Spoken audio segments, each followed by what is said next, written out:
Hey band, choir, and orchestra directors, it's Jill, and today we are continuing on with our series on teaching the ballot, where we talk about how to explicitly teach concepts from your contest or festival ballot to your musical ensemble. So far in this series, I've talked about the first activity that I use to introduce the ballot to students, and I've also done a video about intonation. So if you missed those, make sure you go back and check them out, because today I want to talk about teaching balance and blend. To me, starting with blend, this is a really closely related topic to intonation. So if you've already started work on intonation, chances are you'll be in a good spot with this. A lot of my work with kids on intonation focuses on matching tone qualities among like voices or like instruments. And so when we're moving on to focus on blend, a lot of times what I'll start to do is take that concept and expand it into instrument families or octaves within your group. So playing the same pitch in multiple octaves, or say taking that pitch and moving from trumpet all the way down to tuba and the brass family, and make sure that students are blending those sounds so that it sounds like one brass sound or one string sound in two octaves.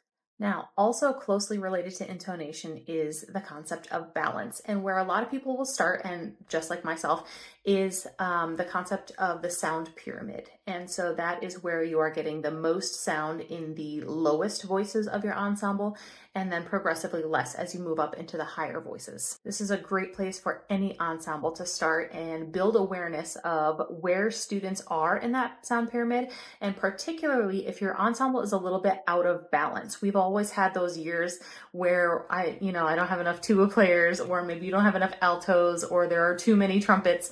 And so focusing on those issues within your ensemble and making students aware of them is an awesome place to start when you're working on balance. This will give your students a really good overview of balance, but to take it a step further, you want to look no further than the literature that you've chosen. It's important to stress, especially with intermediate students and beyond, that good balance, what we call good balance, is always shifting, and there's no one set balance that is going to work for 100% of your music. So things like melodies and accompaniments are always changing.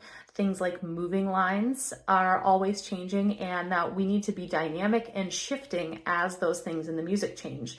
And so when you're saying, hey, trumpets, I would like you to bring out that moving line with the eighth notes, that's a balance issue. Increasing student awareness of things that need to come to the forefront versus recede into the background is a great next step for increasing your balance scores on your ballots.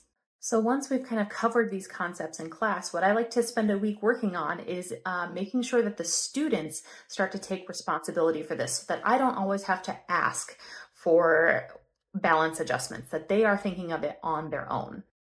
Building this student awareness may require a little bit of a change in how you talk to students. So instead of saying, at measure 20, I want less violin parts, because then you're just giving them instructions. But you might be able to say something like, at measure 20, I'd like to hear less of the accompaniment and more of that quarter note melody. Who has that?